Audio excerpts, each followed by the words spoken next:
Krishna bhajan. Por favor.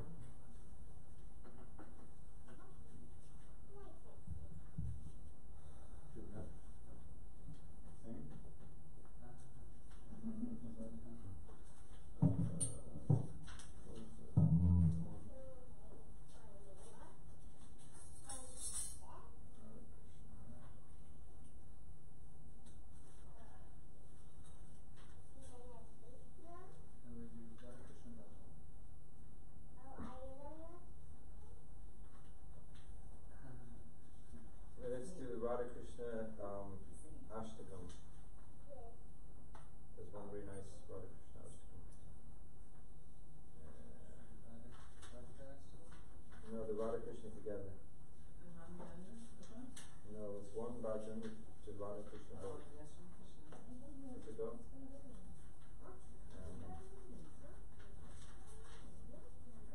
See if we can find it first. Is this Sri Radha Krishna Ashtakam? No, it's not called that, it's called something else. That's the trick.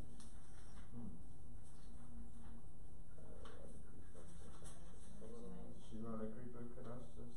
Close, but that's enough. Huh? Close, but no. That's for Radharani. It's in Radha Krishna, right? So, Gandharva yeah, no, that's Radharani. What? Krishna. That's Krishna. Chandra. That's Krishna.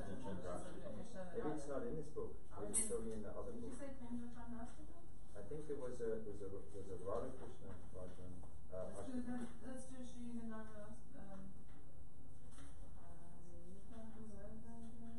Which one? Gandharva. Oh. I want the Krishna as well. Gandharva Sankara. So both. Is it? Okay. Say it. 275. There it is.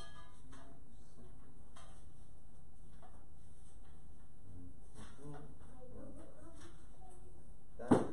275.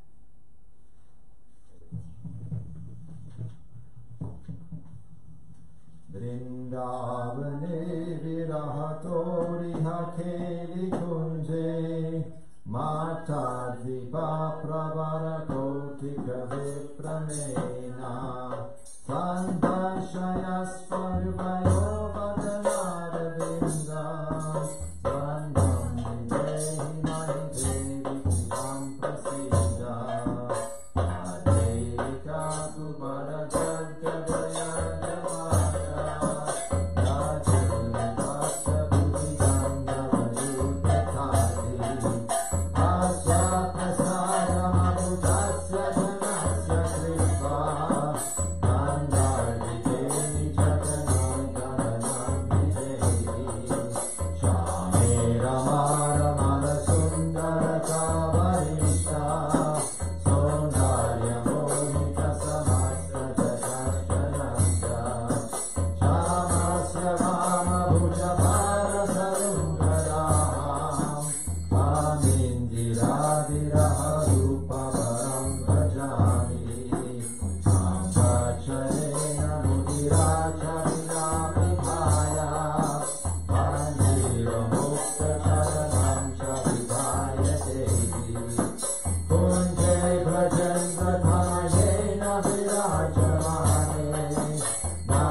Krishnaya Krishna Bhaktaya Tad Bhaktaya Namo Namaha Yam Pravarjantam Anupitam Apeta Kritam Dvaipayano Kataro Ajuhara Putreti Tanmayataya Tadavo Vinedus Tam Sarva Bhuta Vinayam Manatosmi Bhaktya Vinina Aparada Lashay Chittasya Kamari Tarangamari Kripamaitram Sharanam Prapadam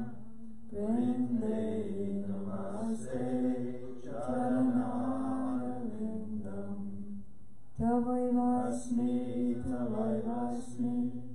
Najivami Tam Vina Iti Vidyaya Radhe Tam Namam Charanantike.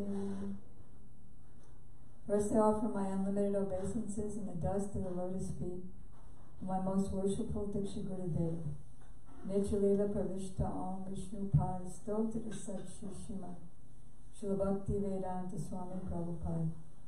The same unlimited obeisances in the dust of the lotus feet of my most worshipful Shiksha Gurudev, Nityalila Pravishta Om Vishnu Pad Stotra Sat Shishima Srila Bhakti Vedanta Narayan Goswami Maharaj and Srila Bhakti Vigyan Bharati Goswami Maharaj, Srila Bhakti Rakshakshura Goswami Maharaj, to all of our Guru Varga and all the assembled devotees. Before we continue our glorification of Sri Nityananda Prabhu on this most glorious appearance day, we are compelled to follow the instruction of Srila Bhakti Vigyan Bharati Goswami Maharaj, who tells us over and over again that if we neglect to worship the acharyas on their titis, then because of that offense, so many obstacles come in our bhakti, and if we do glorify them, minimum remembering their name, then all auspiciousness comes to us. So today is also the appearance day of Srila Bhakti Mayuk Bhagavad Goswami Maharaj, who is a disciple of Srila Prabhupada Bhakti Siddhanta Saraswati Thakur. It's interesting because just 2 days ago, as you may know, we're almost at the end in a compilation of a specific book for Srila Gurudev and the Guru Varga. So we just found one really great quote about Srila Prabhupada's question and answer. And the translator and publisher was Bhakti Mayur Bhagavad Goswami Maharaj. And I thought, I don't know if I should accept this translation or publication. I don't know who he is. And then just 2 days later, Srila Maharaj tells us who he is and considers him worthwhile glorifying on his day. Srila Maharaj says, today is a special tithi. It's the disappearance day of Srila Bhakti Mayuk Bhagavad Goswami Maharaj. His name previously was Rupa Vilas Das. Prior to his taking sannyas from Bhakti Budar Shroti Goswami Maharaj, who was also a sannyas disciple of Srila Prabhupada. Then there's a subtitle, his literary contribution. After joining the Math, he served in the editorial department. He edited and published Srila Prabhupada's Upadeshamrit, Questions and Answers. That's what I was reading. In 2 volumes, posthumously. Then, it's interesting, like, should I? So Srila Maharaj is saying, one will get the answers to all their bhakti-related questions if they read this book. And he also, really interesting questions and answers. He published Srila Viswanath Chakrabarti Thakur's commentary on Srila Narottam Das Thakur's Prarthana and Prem Bhakti Chandrika. He also published the Mantra Art Sar Deepika of Srila Viswanath Chakrabarti Thakur, which, as some of you may know, is Srila Viswanath Chakrabarti Thakur's explanation of the Gayatri Mantra. And he explains each and every word, like Pushpavan, Kleem, K-L-I, M. Everything is explained there in his Mantra Art Sar Deepika. So he published that. And he also wrote a series of articles for Chaitanya Vani, which is Srila Maharaj's, what would you say, their website? Couldn't be, because there was no website in those days. Some publication, Chaitanya Vani. Then next section is his Nistha in Srila Prabhupada. During the manifest presence of Srila Prabhupada, if any family members of any of the brahmacharis would come to the mutt and try to get their sons to go back home, they would be directed to Rupa Vilas Das, who would convince the family members how much benefit he is and he will be making by staying in the mutt. And he was able to convince them.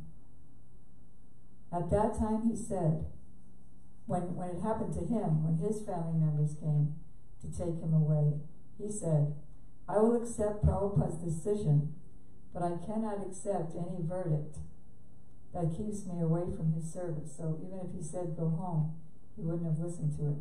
Just like our Param Gurudev didn't listen to it. When he said your mother is dying, she's calling you, go back home, and he didn't listen, he just hid under a bed.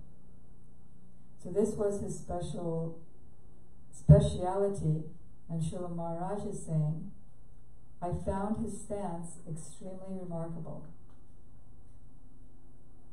So later, when he established his own mutt,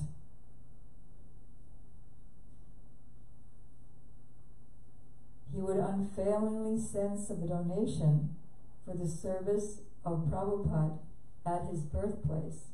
So his birthplace was Srila Maharaj's, Guru Maharaj's, Bhakti Dvait Madhav Goswami Maharaj's Sri Chaitanya Gaudiya Mutt in Puri. And I think some of you might have been there. How many have been there? Half. Very beautiful temple. Lord Jagannath is there. So such was his nistha in Srila Prabhupada's service. The next section is called Impeccable Achar, means behavior, dissipates misunderstanding and Ekachakra.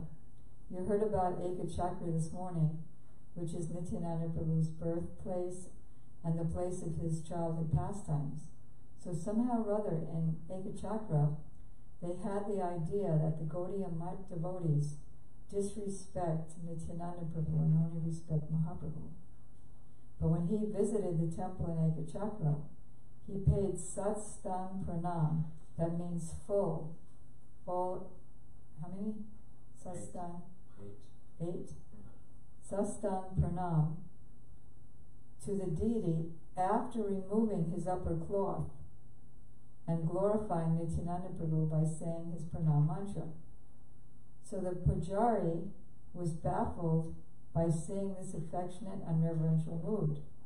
He considered even those who worship Nityananda here, they don't pay their obeisances in that way. So they could understand, actually, how can it be said that the Gaudiya Math doesn't regard Nityananda Prabhu? So gradually all these misconceptions were dissipated by the impeccable precept and achar or behavior of this Srila Bhagavat Maharaj and other disciples of Srila Prabhupada. And then Srila Maharaj said that he himself got the opportunity to serve Srila Bhagavat Maharaj only on one occasion. He stayed at our mat on his visit to Mayapur in his advanced age. He went to the Yoga Pit, Sri Chaitanya Mat, and other temples for darshan. Bhakti Kusham Shravan Goswami Maharaj was working in the Patrika department in Sri Chaitanya Gaudiya Math. So Srila Bhagavat Maharaj honored prasadam with him.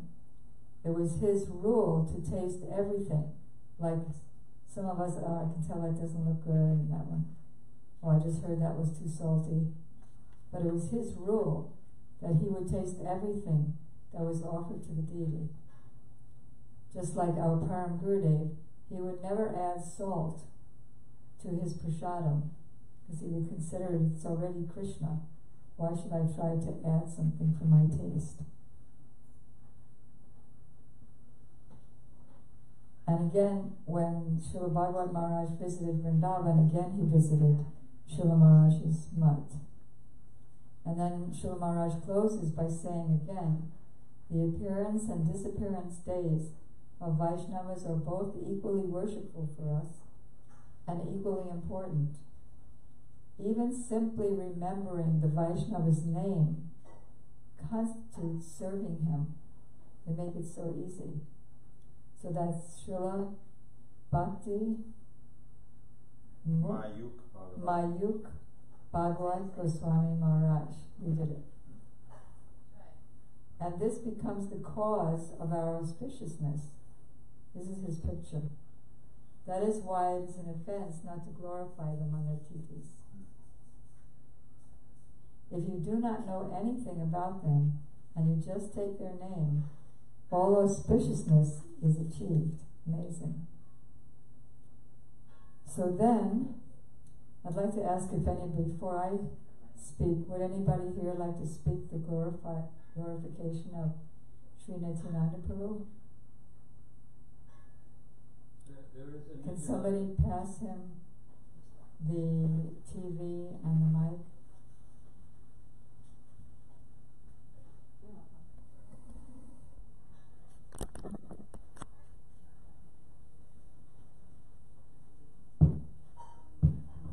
There is a Nityananda mantra,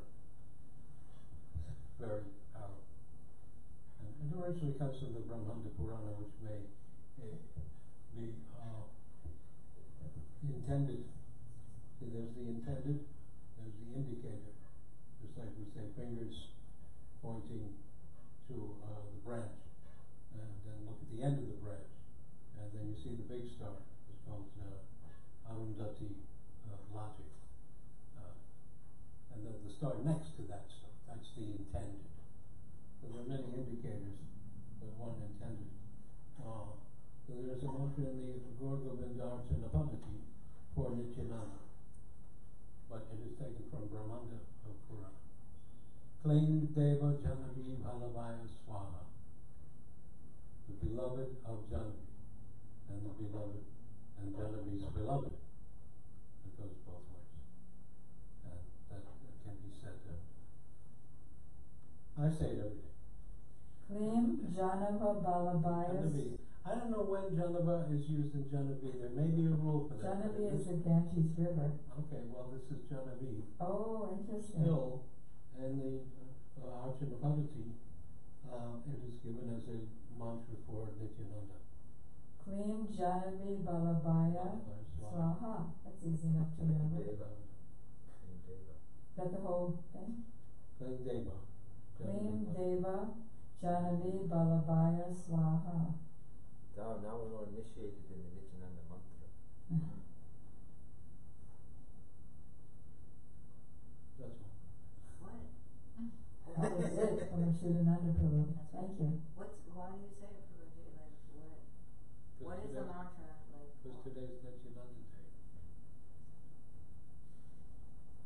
So he's saying there's a mantra for him Yeah, in the yeah, Brahmanda Purana. right. Can you just share that with us? And you say it every day? I do, when I found it. And there's a Sadhu Maharaj in Java, who lives there now. Used to be. Use the microphone. Take the mic, please. It's not important. It's important because Other people, people. and then the people on live I should stream. move to Alachua and make Alachua great again. They have moved to one city in the whole country. Right, and then they're just hearing this blank and lips moving. What was the question?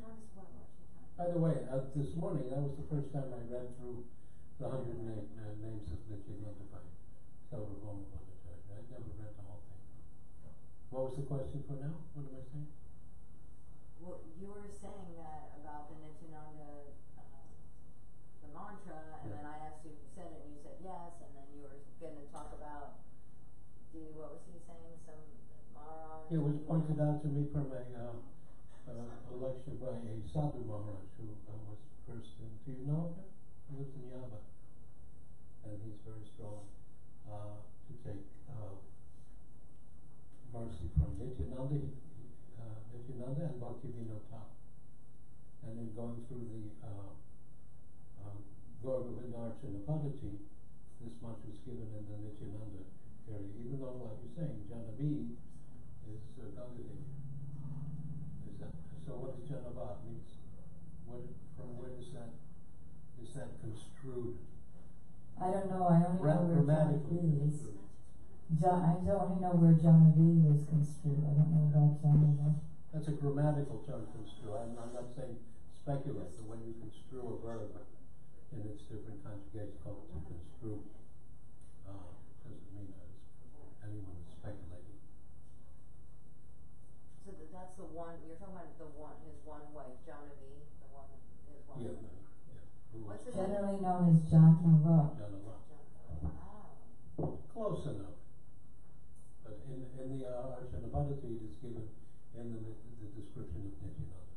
Next year we could read the whole Chaitanya Charitamrita 5th chapter, which is the Nityananda chapter. Bring it. Thank you. I have it right here. Great. So we are going to look at a lecture. Does anybody else have anything to contribute? Can you turn the TV to you?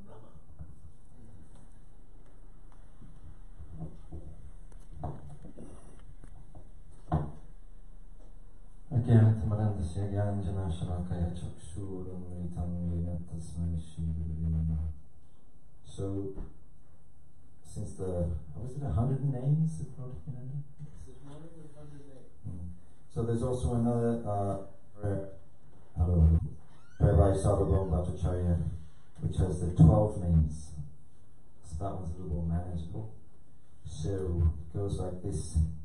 Nityananda Vajutendur Vasudha Pranavalava Janava Jivitapati Krishna Prema Prada Prabhu Padmavati Sudashiman Sachinandana Purvaja Bhavam Matto Jagatrata Raktagora Karevaram. So, this is 12 names of Lord Nityananda. Nityananda is the first one, he who is full of transcendental ecstasy.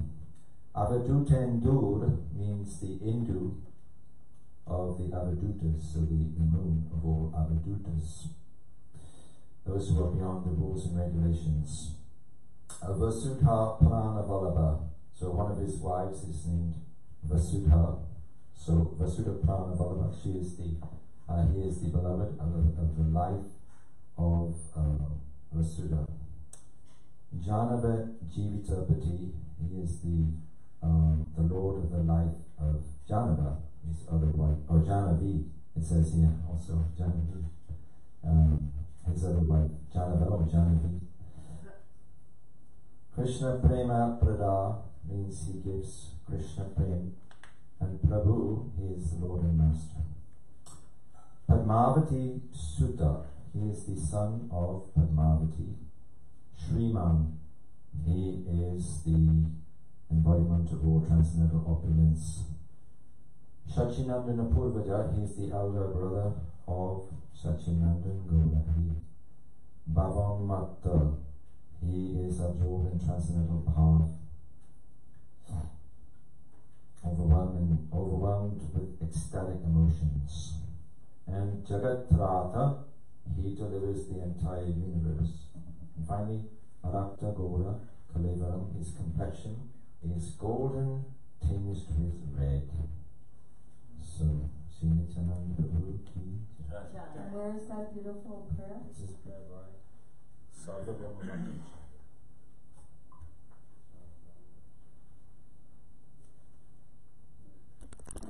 You can Google it. It's on Facebook. Everything's shifted to Facebook. Facebook it. So, Book it. Very interesting katha about Nityananda Prabhu and Visvarup. Visvarup is Chaitanya Mahaprabhu's older brother, and Visvarup is a plenary portion of Nityananda Prabhu.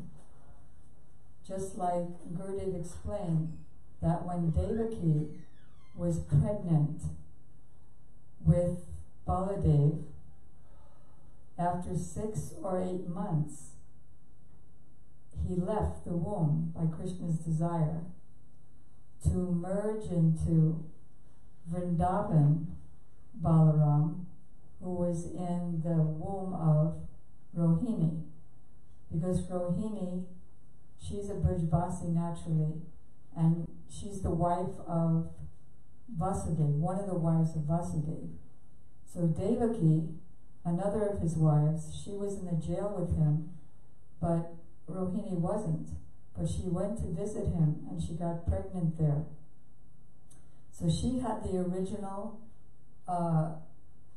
Vrindavan Ram in her womb, and Devaki had the plenary portion, the Dwarka, you could say, Balaram.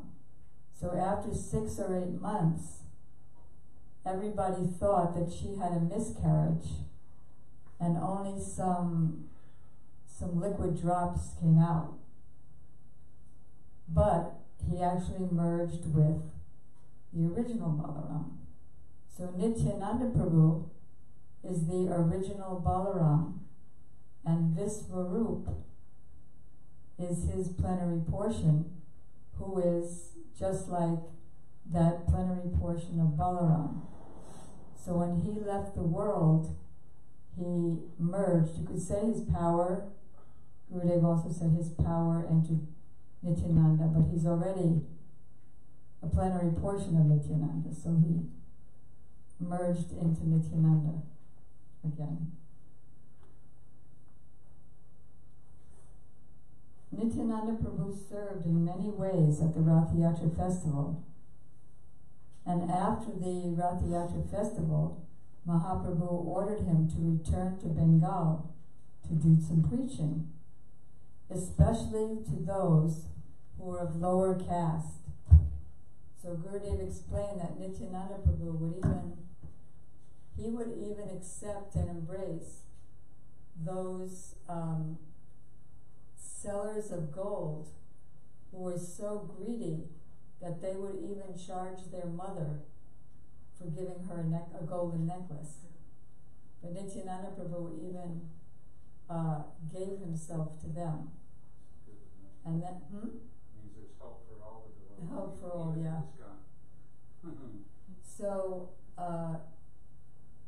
Gurudev commented that our Srila Prabhupada is like that, like Nityananda Prabhu, because he also went to the lowest dregs of the Lower East Side.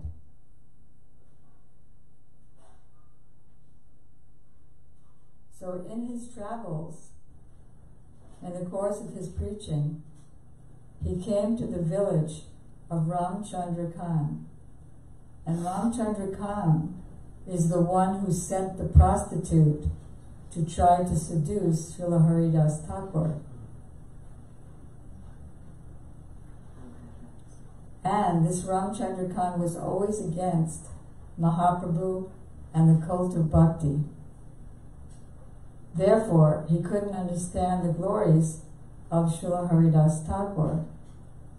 And he was thinking, I'm the king here, king of the state, and nobody honors me. Instead, they're honoring this Haridas Thakur, even though he's a Muslim.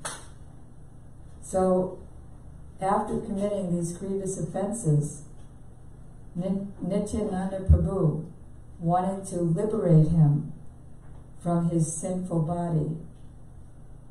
So he went to his village at night with hundreds of his devotees. So as it was nighttime, he requested Ramchandra Khan's servant to tell him, today we want to take rest in the Durga Mandapa, that is the temple room where people worship, do any worship. So hearing this, Ramchandra Khan ordered his servant to tell Nityananda Prabhu that there is no place for him in the Durga Mandapa. Rather, he and his disciple should rest in the cowshed. Again, he committed an offense. So when Nityananda Prabhu heard that, he began to laugh very loudly. And while laughing, he told the king's servant, certainly your place is not pure enough for me. Because the Ramchandra Khan said, oh, you can reside in the very sacred place of our Goshal, our cowshed. Oh, certainly your place is not pure enough for me. The cowshed is superior. You should tell the king. Many Muslim generals and soldiers will come to your, now, even though it says, I think it's an editorial mistake, it should be, your cowshed is too pure for me. Because the next sentence says, it's superior. So, you can tell your king that many Muslim generals and soldiers will soon come to your house. They will destroy you, your entire family, your cows, and everything you possess. They will also eat meat here. So you have no place for me, but you will have to make place for them. After saying this, he left that village and went to another. The next day, very next day, all the Muslim soldiers came, killed the king's family, slaughtered cows, and cooked them there. Then they set the entire village on fire. Gurudev said that Nityananda Prabhu, he does small operations, medium size, and big ones. And he had to do a big one on him. Anyone who was in favor of the king, he was destroyed. And thus what Nityananda Prabhu said was proven true. So then Gurudev quoted Akroda Paramananda Nityananda. He said the meaning is very important. Akroda means not angry, yes? Is Ram Chandra Khan a Muslim? That's what I would, is he Muslim? No, he was a Hindu. That's what I remember reading. So why, I don't understand why he did that. Why he did what? Why he didn't make an offense to Nityananda. So Because he's an offensive Hindu. Yeah, I know, Hindus right? can be offensive. All kinds of. Hindus can be offensive too. Everyone offensive. Well, yeah, no, I know. It's just, And Haridas Thakur was born in a Muslim family. And yet, he was getting so honored because of his pure devotion. So he was just plain envious. Therefore, he sent the prostitute. And she got delivered by Haridas. So, why is it said that Nityananda is never angry? Here's Gurudev's comment. We should try to give up our anger, which is the root of all kinds of evil. Even if there's a reason to be angry, we should not be angry. Nityananda Prabhu is telling this through the medium of this song. Who wrote this song? Lochan Das Thakur. Lochan Das is the one who says, I'll put tar on anybody's face who doesn't worship Nityananda, things like that. So he's saying, you should be like me. Actually, he inspired those songs, apparently, according to this, by Lochan Das Thakur. You should be like me. When Jagai and Madai hit him, he was bleeding and he prayed to Mahaprabhu, in this incarnation, you must forgive them and give them Krishna Prem. Thus, by the request of Nityananda, he gave the two brothers Krishna Prem. Mahaprabhu and all the Goswamis have told us that even if there's a cause to be angry, never be angry. Rather, control our anger. If there's a need and someone's criticizing our Gurudev, or any pure devotee, or Krishna, Mahaprabhu, Nityananda, Shri Radha Govinda ki hai. What? You found what quote? no, the song said you found a quote. I found the quote. Yeah, that's right. Yeah. At that time we can use our anger. In fact, at that time, he said, we can be like Hanuman, who burnt down the whole city of Lanka. Sri Vrindavan Thakur has declared, Ati parihare je papi nindakara tabe lati marun tera sirira upare. Do not disobey or dishonor Nityananda Prabhu. So those who don't know Vrindavan Das Thakur, he's the author. He is a combination of Balaram, a cowherd boy, and Vyasdev. And the two of them combined together to come in the body of Vrindavan Das Thakur, who's the author of Sri Chaitanya Bhagavat. So he's saying, if you do so, I will kick you on your head. But only at this highest stage of bhakti can we become angry. Because when he says, I'll kick them on their head, or I'll kick you on your head, it means that I'm going to purify you and give you blessings. But he said, you, who are conditioned souls, must control your anger and not be controlled by it. If you are controlled, then you will be destroyed. Just Yes, go ahead. When Lord Brahma became angry at his sons, I think the four Kumars, Yes. they refused Can you to. turn the TV around? When Lord Brahma became angry because his sons refused to follow his refused to follow his order to make progeny, he became angry and he tried to control his anger, but it came out of his forehead in the form of Lord Shiva. So if even Lord Shiva can't really control his anger, what hope do we have? You mean even Lord Brahma? Yeah, even if we can suppress it, but it'll come out somewhere else. If by your anger you can inspire Lord Shiva to come out of your forehead and take birth there, and then ask you, and then said, please give me some places, because he was already starting to destroy the whole universe. So Lord Brahma said, wait, hold on a second, it's not time yet. So he said, well, give me some places. So he gave him some places. A kick in between the forehead, because you go like this when you're angry. And in a tempest, these are all places where Lord Shiva's anger resides.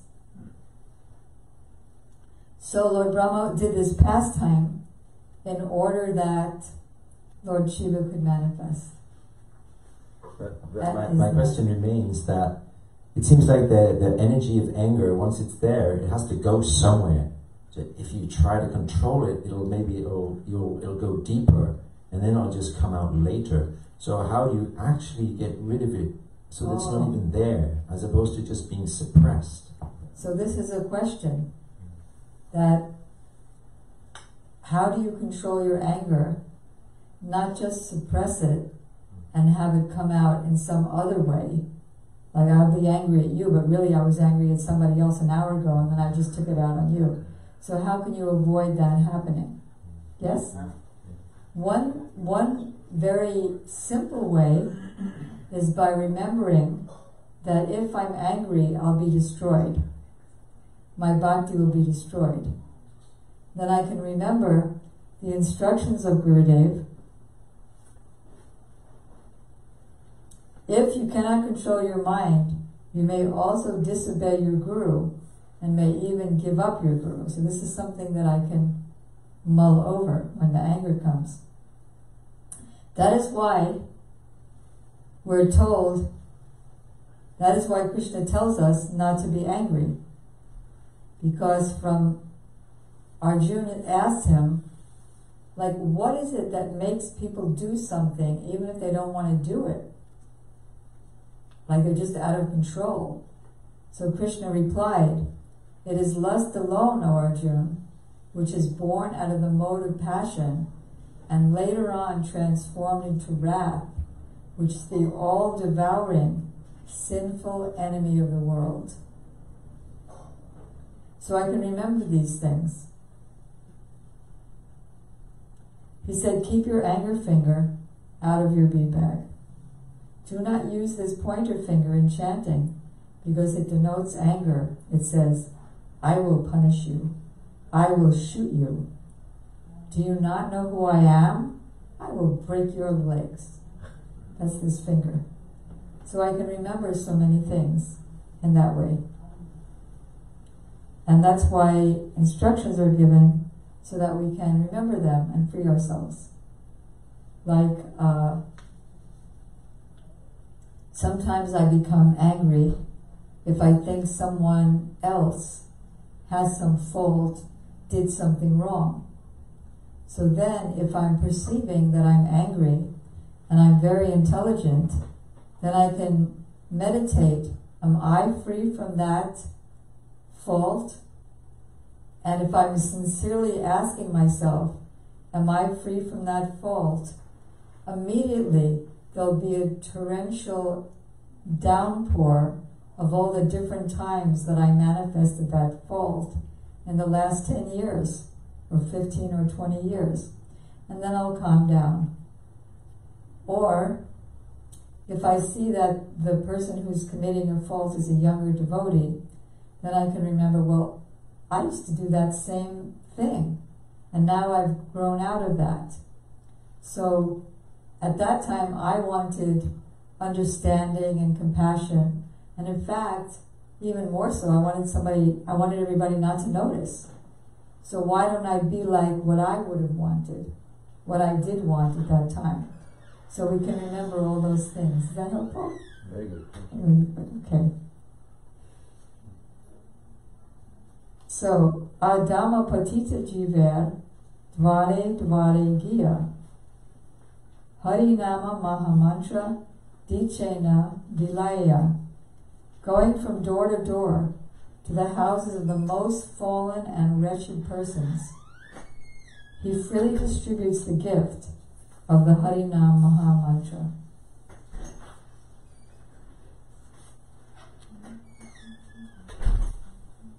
Like one time, when I was a brand new devotee, and I was the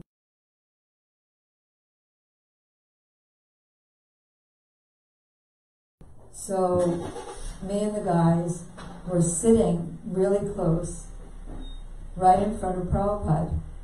I think he was giving out bead bags that day that someone had sewn. And because I was sitting in the middle of all these guys, I started feeling lusty.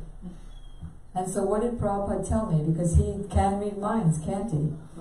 He could have said, you're so lusty, go and sit over there. Instead he said to me in front of everybody, he said, your face is beautiful, your mind is beautiful.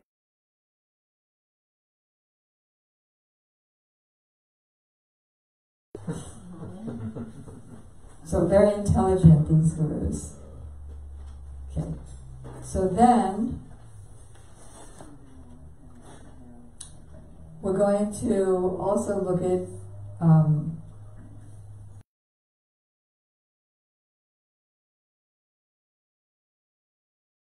the pile that I was wanting to look at. Because Srila Gurudev is a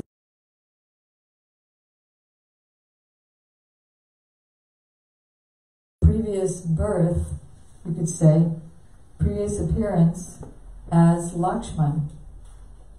And Lakshman,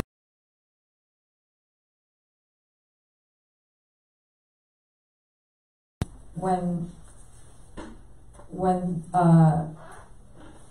Kaikai ordered Nityananda ordered Ramchandra to be exiled. Trying to find where to put this. Oh, I know, it's in the Pranam book.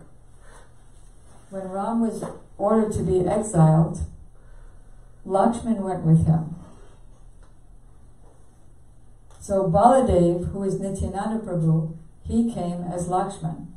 And at that time, he could be angry. Ramchandra's pastimes are so full of separation and self-sacrifice that they make everyone cry.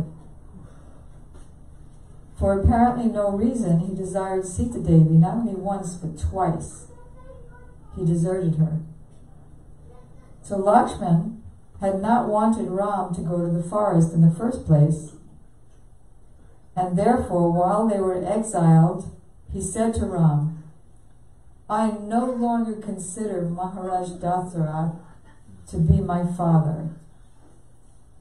Being excessively lusty over Kaikai, he's controlled by a woman, and in his old age his intelligence has diminished. I should kill him. His father, it was actually already died. Look, someone is coming. If it's Bharat, I'll kill him. So Bharat was coming to appease Ram, but when Lakshman climbed up on a tree and saw the armies, he became very angry. Taking his bow and arrow, he started towards them. Where are you going? Ram asked. With whom will you fight? Lakshman said, Bharat has come with great pride. He wants to remove you, so there'll be no obstacle in him being the king. Therefore I'm going now. With one arrow I will finish them all. But Ram was thinking that there's a misunderstanding, so he told Lakshman a story. He said, once there was a woman who raised a mongoose for the purpose of protecting her household from snakes. So every day she put her children to sleep in the bed, and placing the mongoose nearby, she went out. One day while she was out, a snake came, desiring to bite the children. The mongoose had a great fight with the snake, and with great difficulty the mongoose killed it and protected the children. Then, being pleased with itself, the mongoose was waiting outside the house for its mistress. But there was still some blood on its mouth from the fight. So the woman returned, and the mongoose went before her, saying, "Coo, coo, coo." The woman said, "Where has this blood come from? You attacked my children and harmed them." So very hastily, she picked up a stick and killed the mongoose. Then she went out inside and saw that the children were playing, and a dead snake was laying nearby. Realizing her mistake, she lamented. So Ram told Lakshman, "Your condition is exactly like this. First wait and see, let Bharat come. Even the earth herself can be selfish, but Bharat can never be selfish. Nowhere in this world is there an emblem of love like Bharat. So let him come." So when Bharat came, he fell at the feet of Ram and began to appease him. Seeing him offering pranam, Lakshman realized his mistake. When Bharat was leaving, Lakshman approached him alone and fell at his feet. As Bharat lifted him up and embraced him, Lakshman said, "I am a great offender at your feet. I have not been able to be affectionate to you, to love you." And he began weeping bitterly. I mean, these people, when they realize they made a mistake, they don't just try to hide it. They go through the whole thing of weeping and falling at the feet of the person they offended.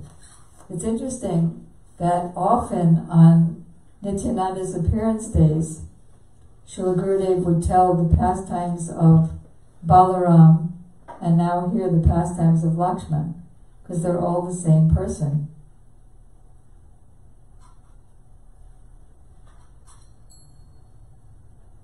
So, and then there was the other time, during the period when they were living in the forest, Ram ordered Lakshman to bring wood when Sita desired to enter the fire. Lakshman became very angry, but Ram said, "Service rendered in the forest is the highest. You are always a servant." You have to remind him of that. Then, as Mukunda Prabhu said this morning, he brought the wood and Sita entered into the fire, but he thought, "I am making a mistake by following his order." Of course, this was just a pretext by which the real Sita came out of the fire, and the false Sita disappeared. But still in the end, he took a vow that I will never come as a younger brother again, only as an older brother. Therefore, in the pastimes you heard this morning of Krishna, who became Balaram, and Nityananda in Mahaprabhu Lila. Then Gurudev said that if Nityananda Prabhu had not been present, so many of Mahaprabhu's pastimes would have remained hidden. He was Mahaprabhu's servant, his brother, and his guru all at the same time. How was he Mahaprabhu's guru? Mahaprabhu's guru was Ishvara Puri, as you heard. The guru of Ishvara Puri was Madhavendra Puri, and the guru of Madhavendra Puri is who? Lakshmipati Tirtha. But because his guru departed, now we'll find out why Nityananda Prabhu accepted Madhavendra Puri like his Shiksha guru. Because his guru departed from the world